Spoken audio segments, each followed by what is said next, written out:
All right, so are you ready to dive into some Japanese cinema? Always ready for a good film. Yeah. So today, we're going to take a deep dive into Whale God Oh, from interesting. 1962. Okay. And this film, I gotta say, it's a really, really unique blend of like monster movie, samurai drama, and it even kind of touches on some social commentary. Yeah, you don't see that too often. A lot of those genres kind of mash together. Right. Intriguing. So what do we know about Whale God? Well, we've got a small fishing village that's being terrorized by this, well, giant whale, Makes sense. and they call it Whale God, Of course they do. naturally. Yeah. Right. And we've got two guys who are particularly obsessed with killing this whale, Okay. Shaki, and he's driven by vengeance because this whale killed his whole family. Oh, wow. So pretty understandable. Yeah, I'd be out for revenge, too. Right. And then we've got Kishu, and he's a little bit more mysterious. He's a drifter who comes to the village, and he's drawn in by the big reward that the village elder is offering for anyone who can kill this whale. So he's in it for the money, huh? Sounds like it. Right. So we've got our sources here. We've got reviews, articles, a few database entries. We're going to piece together what exactly makes Whale God so special. All right, I'm ready. Let's get into it.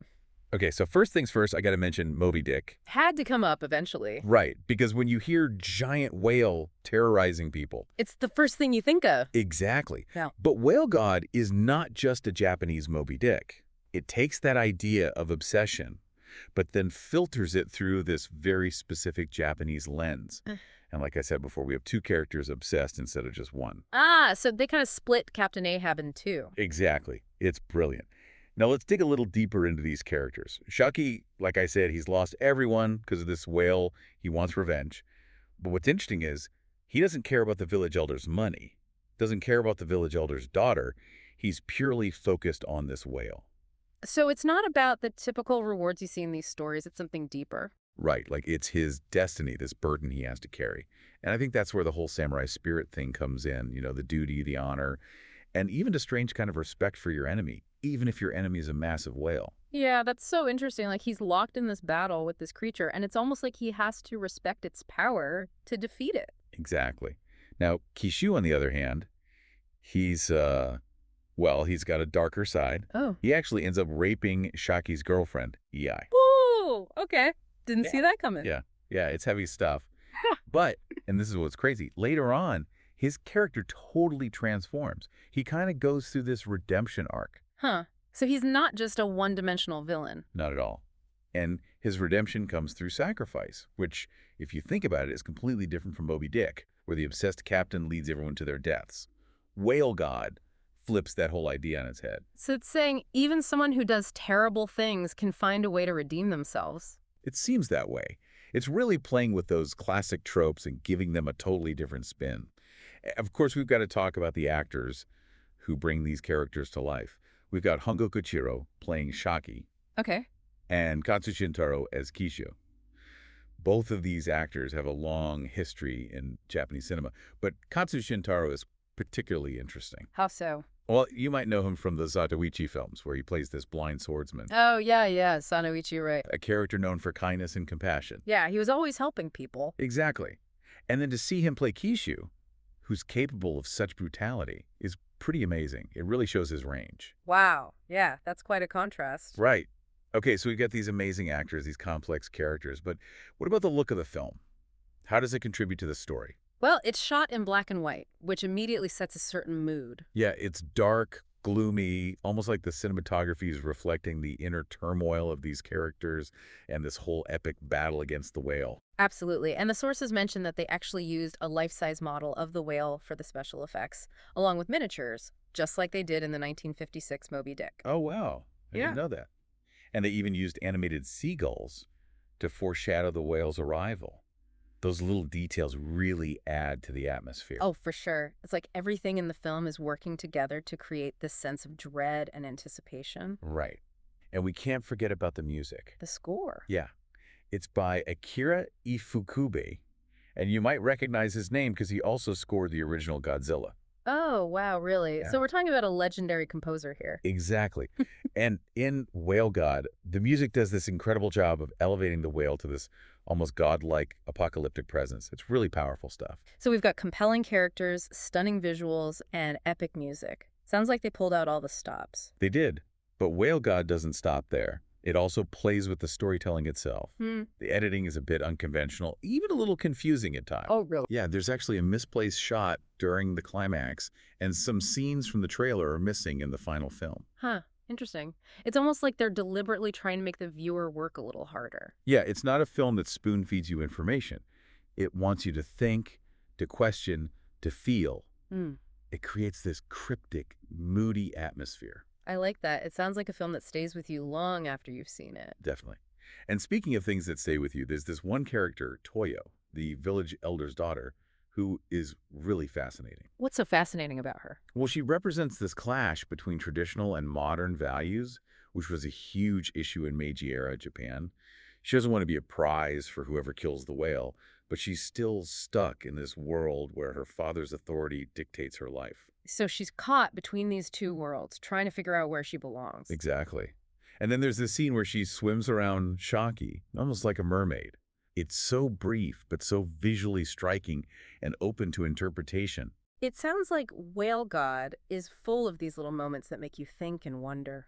It is. Yeah. And like we've been saying, it operates on multiple levels, mixing spectacle with symbolism, really asking the viewer to engage with its complexities. It's not just a monster movie, is it? No, it's so much more than that. It tackles social issues like class, the struggle for survival, and, like we were talking about with Toyo, the clash between tradition and modernity. And what about the religious aspects? You mentioned Christian imagery earlier. Yeah, it's interesting, right? Because we're in this very traditional Japanese setting, yet there are these hints of Christian symbolism. It's almost like the whale itself is both a devilish figure and something supernatural, defying easy categorization. So it's blurring the lines between different belief systems, maybe reflecting the changing times. It's definitely something to think about. And then there's Shaki's friend who rejects the whole whale obsession and decides to become a doctor. He represents this move towards a more scientific, rational future. Right, so it's not just about man versus whale, it's about a society grappling with change and trying to figure out its own identity. Exactly. And you know what else is really interesting? Whale God was actually based on an award-winning novel, which was pretty unusual for monster movies of that era. Oh, wow, I didn't realize that. So it has these literary roots, which might explain why it's so much more than just a typical genre film. Right. It's trying to be something more, to say something meaningful about the human condition. And judging from everything we've discussed, I'd say it succeeds on that level. The acclaim it received in Japan speaks for itself. Absolutely. It's a film that deserves to be seen, discussed, and appreciated for its artistry and its willingness to challenge the viewer. Couldn't agree more. So, yeah, Whale God, definitely not your average monster movie. Not even close. It's a film that makes you think, makes you feel, and maybe even makes you question your own beliefs. Exactly. And that's what makes it such a rewarding experience. Well said. So, are you ready to dive deeper? Let's do it. I want to hear more about that ending. Okay, because it's definitely not your typical Hollywood happy ending. Shaki survives the encounter with the whale, but he seems to have lost his will to live, like he's traded one form of captivity for another. That's heavy. So what do you think it means? Is he truly free from his obsession, or has he just found a new one, the obsession with his own suffering, maybe? It's a really thought-provoking question, right? And it gets to the heart of what the film is trying to say about vengeance and the cost of pursuing it. Even if your cause is justified, the journey can leave you profoundly changed. And not always for the better. Right. Whale God doesn't shy away from that darkness. And that's what makes it so powerful. So is the ending a message of despair? Or is there a glimmer of hope in Shaki's survival? I think it's open to interpretation. On the one hand, it's tragic that he's lost his purpose, but on the other, he's still alive, and that means there's always a chance for change, for finding a new path, even after experiencing such loss. Maybe it's a testament to the resilience of the human spirit. I like that. It's a reminder that even when we're broken, we can still find a way to go on. So we've got this incredible film, inspired by Moby Dick, but totally unique, full of action, complex characters, beautiful visuals, and haunting music. And it's not just about the spectacle. Whale God digs deep into some really important themes. Vengeance, obsession, tradition versus modernity. It's a film that demands your attention, rewards multiple viewings, and leaves you with a lot to think about. I think we've convinced our listener to add Whale God to their watch list. It's a film that deserves to be rediscovered and celebrated for its blend of artistry and entertainment. Absolutely. It's audacious, challenging, and ultimately very rewarding. Well said. This has been a fascinating deep dive into Whale God, a film that I think will stick with our listeners for a long time. Definitely agree. And if you haven't seen it yet, I highly recommend seeking it out. You won't be disappointed. Whale God is a cinematic experience unlike any other. And with that, we've reached the end of our deep dive. But we want to leave you with something to ponder as you go about your day. Think about Toyo, the village elder's daughter. She's trapped by tradition, but yearns for something more. What do you think happens to her after the film ends? Does she give in to her father, or does she break free and find her own path? That's the question we leave you with, and maybe it reflects the film's message. Even when we're surrounded by these forces, tradition, fate, whatever they may be, we always have a choice. We can choose to defy, to shape our own destinies. So until next time, keep diving deep, keep exploring, and keep those cinematic adventures alive. And never underestimate the power of a good story. It really does make you wonder, why this film did so well in Japan. Yeah, you almost have to wonder if it resonated so much because of what was going on in Japanese society at the time. Oh, yeah. Right. Like, it's the 1960s. Mm-hmm.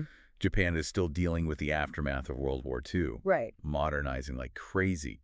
I bet these themes, tradition versus modernity, faith versus reason, really hit home for audiences. Oh, yeah, for sure. And like we were talking about, Whale God really digs into these ideas, doesn't shy away from the complexity. It's not just, oh, here's the monster, let's kill it. It's about us, our beliefs, our prejudices. Exactly. And it makes you think, right? Like, it doesn't just wrap everything up in a neat little bow. It leaves you with these lingering questions.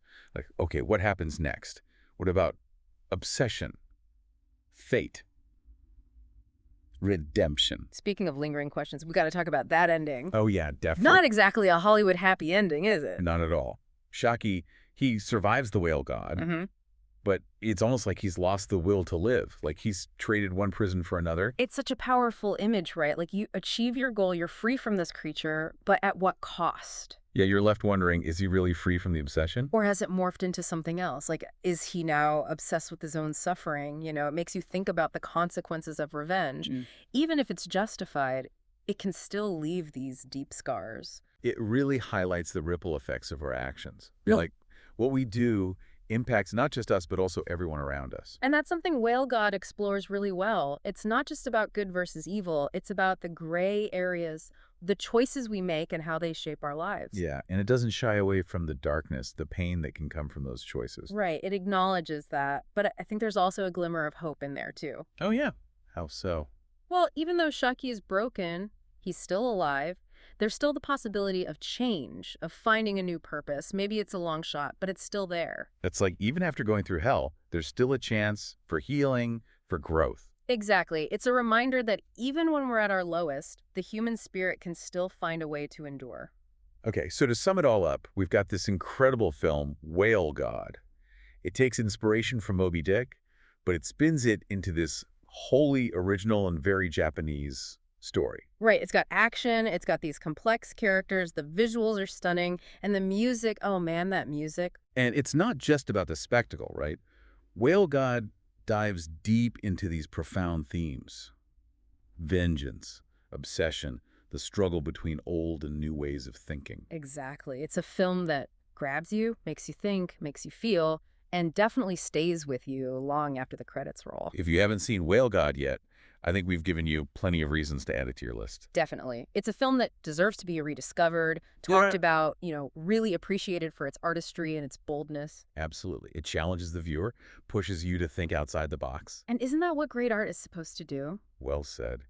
This deep dive has been such a fascinating exploration of a really unique film. I bet our listeners are going to be thinking about this one for a while. Oh, for sure. And if they haven't seen it, I can't recommend it enough. Go find it, experience it for yourselves. Oh, God, an absolute cinematic gem. And with that, we come to the end of our deep dive. But of course, we want to leave you with something to ponder, something to keep that conversation going. So think about Toyo, the village elder's daughter. Yes, Toyo. She's bound by tradition, but you can see that longing for something more. What do you think happens to her after the film ends? Does she succumb to her father's will, or does she find the courage to break free and create her own path? Such a great question. And you know what? I think that question really reflects the overall message of Whale God. That even when we're surrounded by these forces that seem to control our lives, we still have the power to choose. To defy, to forge our own destinies. Exactly. So until next time, keep diving deep, keep exploring, and keep those cinematic conversations going. And remember, a good story can stay with you forever. It's a powerful message, right? Mm. No matter how big those forces seem, whether it's tradition or fate, or even a giant whale, Right. we still have choices to make. We can shape our own lives. I think that's one of the things that makes Whale God so compelling. It tackles these universal themes, these really human struggles, but it does it in a way that's so specific to Japanese culture. But even though it's grounded in that specific context, it still manages to resonate with anyone, anywhere. It's amazing how art can do that, isn't it? Bridge those gaps. And speaking of bridging gaps, I want to thank all of you out there for joining us on this deep dive into Whale God. Yes, thank you for listening. We hope you've enjoyed this exploration of this, well, let's face it, pretty unusual piece of Japanese cinema. It's definitely not your typical film, and that's what makes it so special. Exactly. And hey, now you're armed with all this knowledge about Whale God. You can impress your friends, start some conversations. Right, spread the word. Exactly. Maybe even inspire them to check it out themselves. And who knows, maybe they'll come up with their own interpretations. That's the beauty of art. It's always open to interpretation.